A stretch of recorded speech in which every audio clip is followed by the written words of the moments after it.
Good morning. হঠাৎই কাল বিকেলে একটু বেরিয়ে পড়লাম। আর জানেন তো, এটা আমাদের দুজনেরই খুব প্রিয় একটা রাস্তা।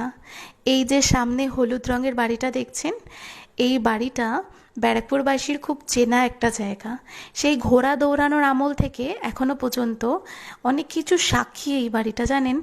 আমরা গান্ধীঘাটের সামনে একটুখানি হাওয়া খেয়ে বেরিয়ে চললাম এরকম সুন্দর একটা রাস্তা দিয়ে। কি সুন্দর না রাস্তাটা, চারিদিকে গাছপালায় ঢাকা, আর মাঝখান থেকে এরকম একটা সুন্দর রাস্তা। ওইটা দেখাই আপনাদেরকে, দেখুন। এই যে সামনের আলপনাগুলো দেখছেন, কি সুন্দর করেছে দেখুন। এই রাস্তাটা দিয়ে গেলে ওই গানটা মনে পড়ে যায়, এই পথ যদি না শেষ হয়। ওরকম একটা গান আর এরকম একটা রাস্তা কেমন হবে বলুন তো।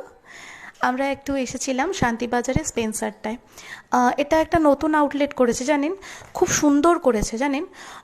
এক ছাদের তলায় আপনি সব কিছু পাবেনও ঘরোয়া। আর এখানে ওয়াইন সেকশনটাও পুরো ওপেনই ছিল।